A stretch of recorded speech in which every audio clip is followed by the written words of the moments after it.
আমরা যেমন জানি না কোন সারের বীজটা ভালো সেটা আগে জানি আমরা, এটা পেডিগ্রিয়া যাই না, পরে ওই বীজটা ইউজ করি আমরা। মানে আমার বাচ্চা বা আমার প্রেগনেন্ট গাভী নিল, সে আমাকে কোন বীজ দিচ্ছে আমার লেখা আছে এবং সে যায় না সেটা নিতে পারে, কোনো ভেজাল নেই। আর আমাদের ভালো বীজটা দেওয়ার চেষ্টা করি, কারণ যেমন আমি এখন যে বীজটা দিচ্ছি 66 এর এভারেজ প্রোডাকশন ভালো। এভারেজ প্রোডাকশন ভালো বলতে এইসব গাভীগুলা 2 বছর প্রোভেন গুলের বীজ, 2 বছর 2.5 বছর দুধ দিচ্ছে, তারপর দুধ লেভেল কমে। দুধের গাভী না কিনা, গাভীনগুলি কিনা সে আগে ওটার কয়েকদিন পালক, একটা অভিজ্ঞতা অর্জন করুক, তারপর সে বাচ্চা দিলে কি অবস্থা হয় সেটাও সে একটা অভিজ্ঞতা অর্জন করুক, তাহলে সে আস্তে আস্তে আগে 1-2টা কিনা সে পালক পাইলা সে নিজে রিসার্চ করে নিজে বুঝুক যে আসলে প্রেগনেন্ট গাভীর কিরকম পরিচর্যা, দুধের গাভীর কিরকম পরিচর্যা, এটা সে তার বোঝার বিষয়। এই মুহূর্তে লসে নাই, তবে লাভ কম, কিন্তু একটু চাপে আছে। আগে বসায় অনেক গরু বসায় খাওয়াইছি, গায়ে লাগবে না, এখন বসায় খাওয়াইছি গায়ে লাগবে।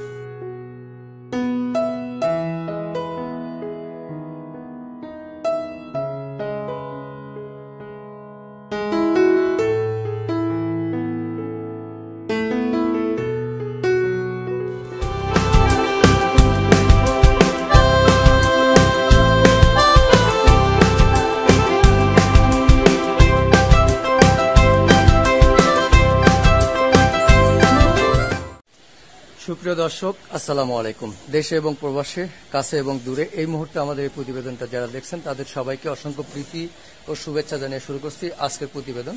দর্শক, এই মুহূর্তে আমরা আপনাদেরকে নিয়ে আসছি প্রধান ডেইরি ফার্ম মধ্যবাড্ডা। তো দেখতে পাচ্ছেন যে বিশাল গরুর ফার্ম, প্রায় 40টার উপরে গাভী রয়েছে এই খামারে।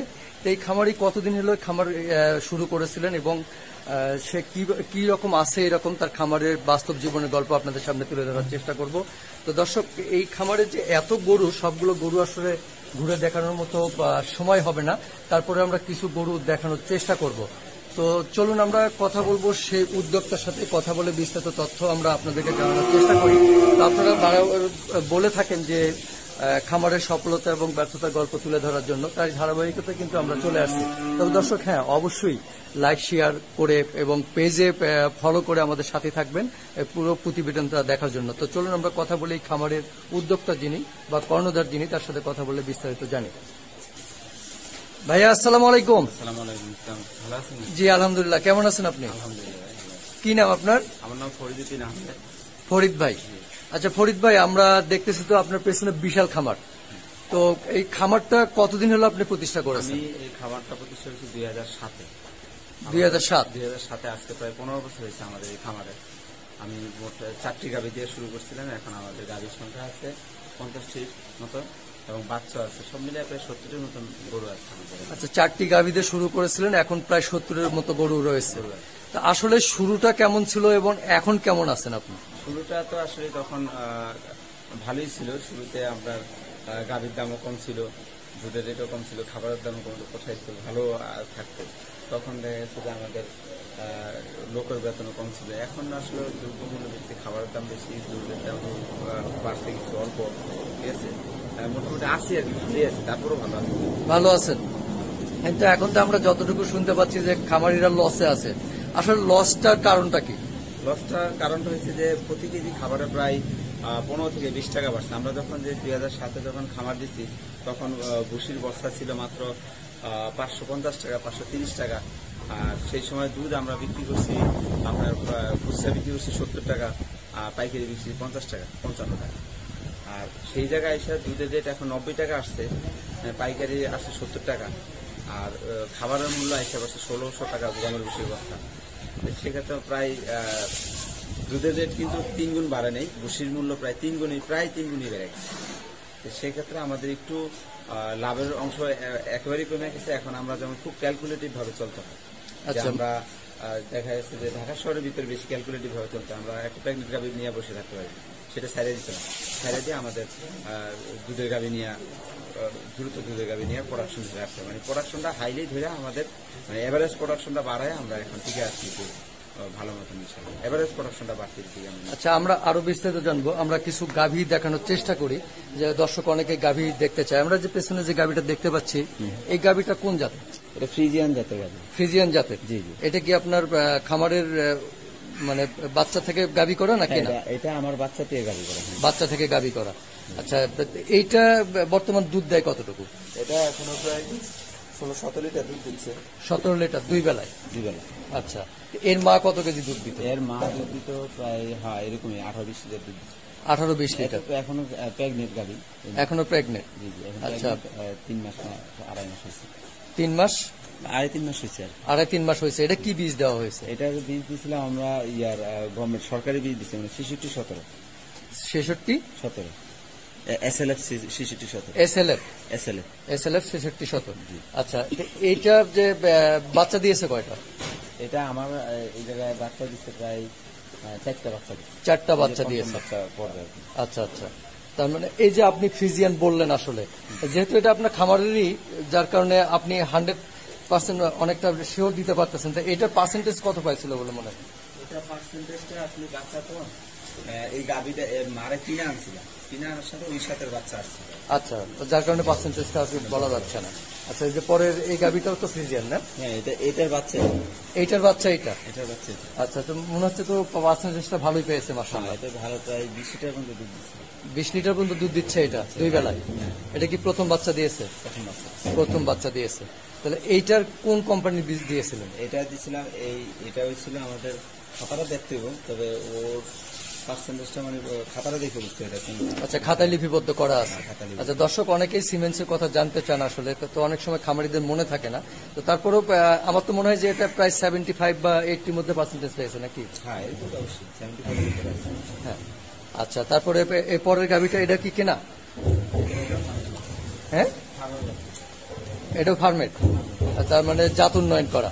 আর দর্শক দেখতেই পাচ্ছেন যে জাত উন্নয়ন করা কিন্তু আসলে অনেকটা লাভজনক, যে বাইরে থেকে গরু কেনার চেয়ে জাত উন্নয়ন করাটা ভালো।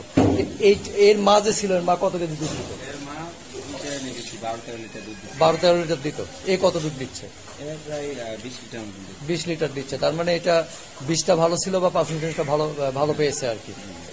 এটা কয়টা বাচ্চা দিয়েছে? 3 নম্বর বাচ্চা। আচ্ছা, আমরা এই পাশে একটু অন্য জাত দেখতেছি মনে হচ্ছে নাকি?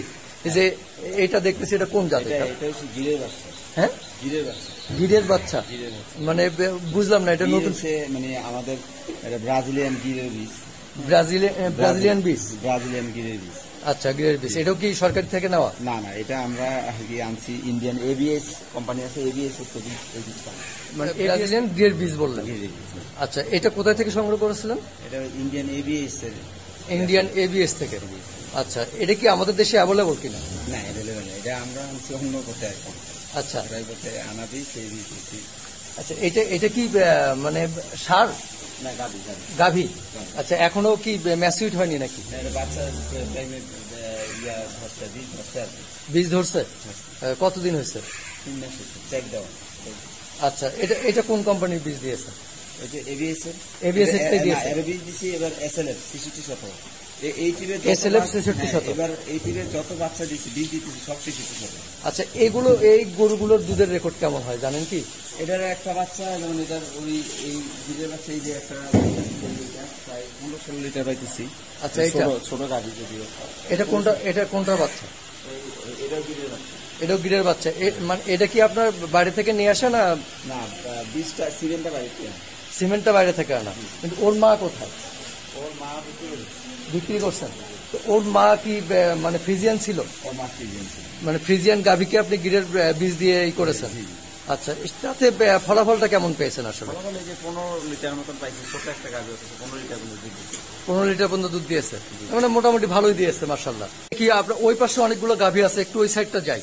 দর্শক দেখতেই পাচ্ছেন যে প্রধান ডেইরি ফার্মে অনেকগুলো গাভী, এবং এখানে কিছু নতুন কালেকশন আমরা দেখলাম যে বাহিরের বীজ দিয়ে জাত উন্নয়ন করা।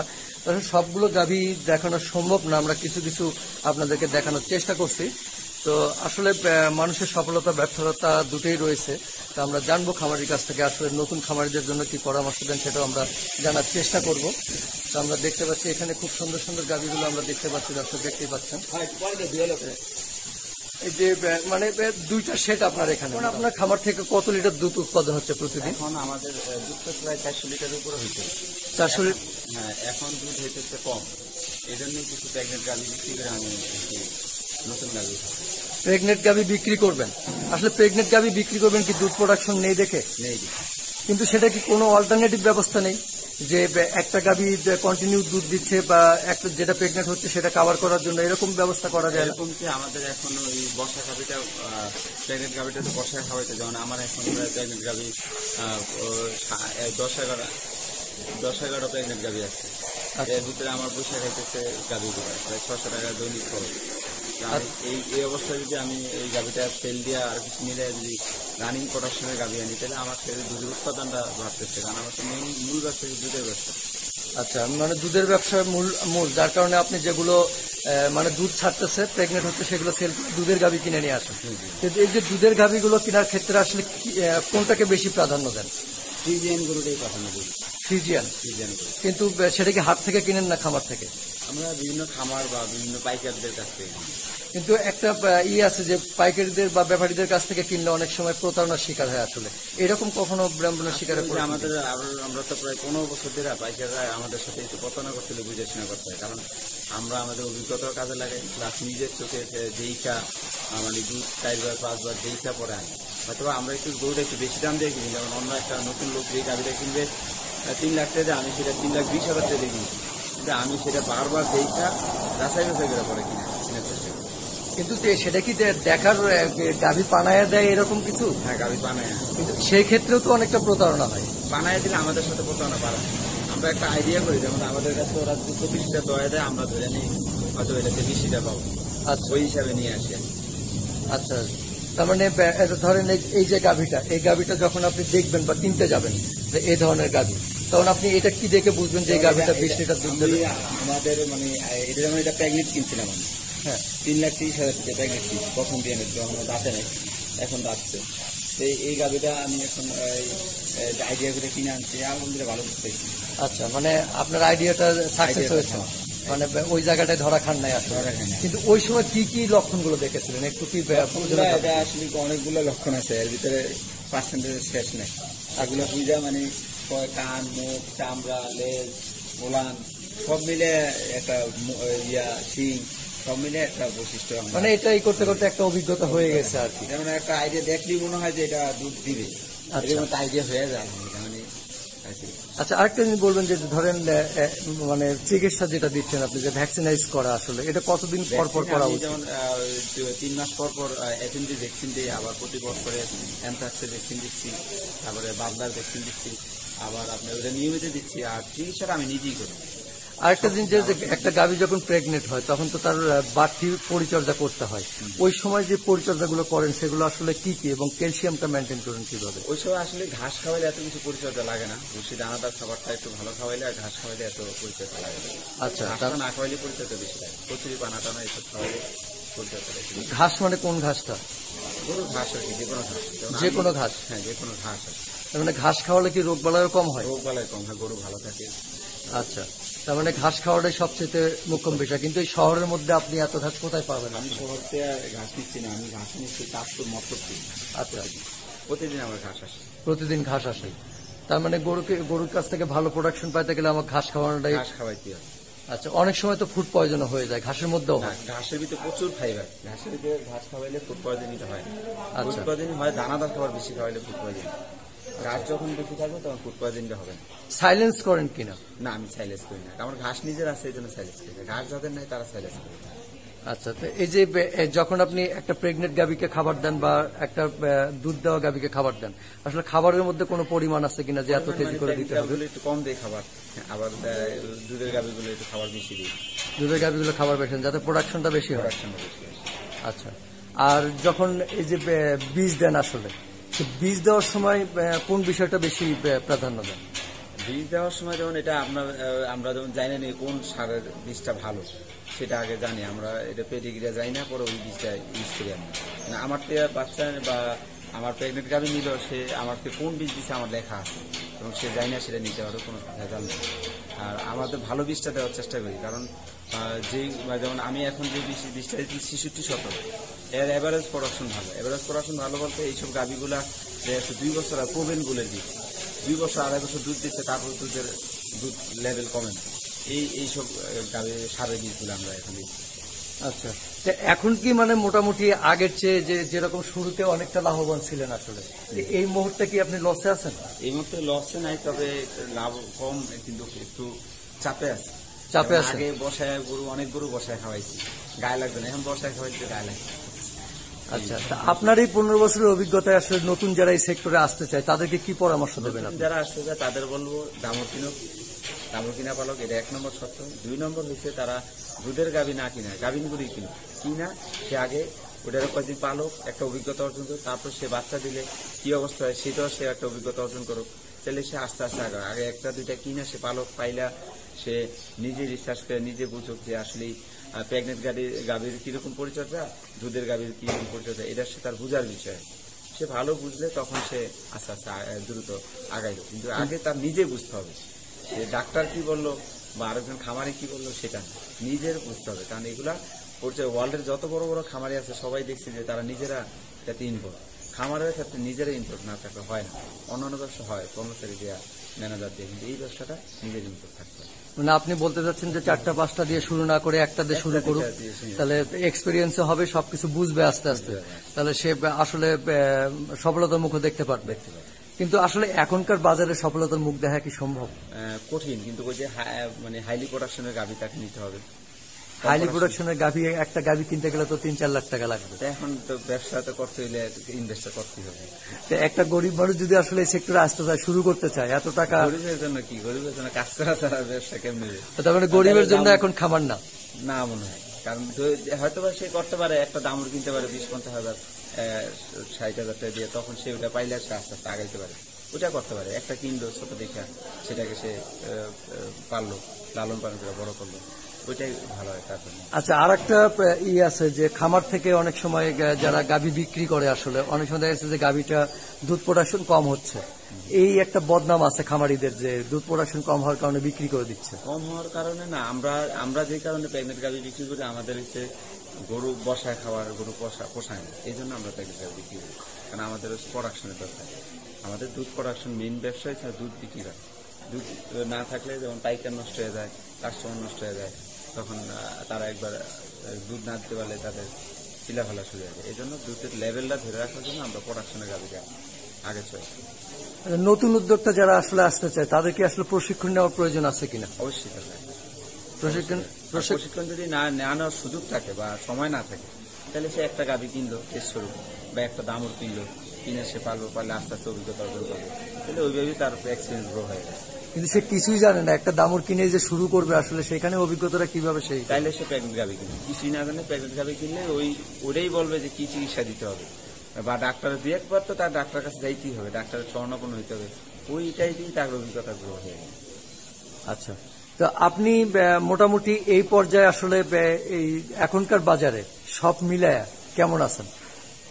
আল্লাহ রাখছে, আলহামদুলিল্লাহ, কি একটু মানে মোটামুটি, তারপরে যাই আছি, ভালোই আছি আমাদের তুলনায়। আচ্ছা, তো সর্বশেষ আপনি যারা নতুন উদ্যোক্তা আছে বা পুরনো খামারিও যারা আছে তাদের প্রতি কি মেসেজ দেবেন? তাদের বলবো যে হয় বকনা অথবা গাভিন গাভী, মানে প্রেগনেন্ট গাভী কিনা তারা খামার শুরু করে, আছে 1টা বা 2টা নিয়ে, বেশি না নিয়ে। হ্যাঁ, যাদের আছে তারা বেশি নিয়ে শুরু করতে পারে, যারা বড় বড় খামার করতে চায় তাদের জন্য ভিন্ন, কারণ তারা ডাক্তার রাখবে, এই রাখবে, ওই রাখবে, তারা পোষায় যাবে। কিন্তু যাদের একটু আর্থিক কম আছে, মানে তারা আমি বলবো যে 1টা বা 2টা, একটা বকনা অথবা একটা প্রেগনেন্ট গাভী কিনে নিয়ে সেটা পালবে, সেটা অন্যান্য খামারিদের সাথে যোগাযোগ রাখতে হবে, যারা বড় খামারি আছে বা পুরান খামারি তাদের সাথে তারা যোগাযোগ রাখা শুরু করলো, তাতে রোগ পারে সঙ্গে অভিজ্ঞতা। মানে পুরনো খামারিদের পরামর্শ নিয়ে। আচ্ছা, তা আমরা শেষ করব, সর্বশেষ জানতে চাই আপনার এই খামারে যদি কেউ আসতে চায় তাহলে কিভাবে আসবে, একটু ঠিকানাটা বলেন। এটা আমাদের ঠিকানা তো ঢাকা বাড্ডা, মধ্য বাড্ডা, পোস্ট অফিস রোড নামে বললে হবে, জয় বাংলা মোড় যাও, জয় বাংলা মোড় এসে বললে হবে প্রধান ডেইরি ফার্ম। আচ্ছা, মানে মধ্য বাড্ডা এসে জয় বাংলা মোড়, মধ্য বাড্ডা পোস্ট অফিস রোড, তারপরে জয় বাংলা মোড়ে এসে প্রধান ডেইরি ফার্মের কথা বললেই হবে। আপনার কন্ট্যাক্ট নাম্বারটা দেওয়া সম্ভব? হ্যাঁ, অবশ্যই, একটু বলবেন। 01915906088। আচ্ছা, ঠিক আছে, আপনাকে অসংখ্য ধন্যবাদ, ভালো থাকবেন। সুপ্রিয় দর্শক, আমরা প্রধান ডেইরি খামারের যিনি কর্ণধার তার কাছ থেকে বিস্তারিত তথ্য জানার চেষ্টা করলাম, তা আশা করি প্রতিবেদনটা আপনাদের কাছে ভালোই লাগবে। তো সামনে এরকম নতুন প্রতিবেদন দেখার জন্য লাইক, শেয়ার, কমেন্ট এবং সাবস্ক্রাইব করে আমাদের সাথেই থাকবেন। সবাইকে অসংখ্য অসংখ্য ধন্যবাদ।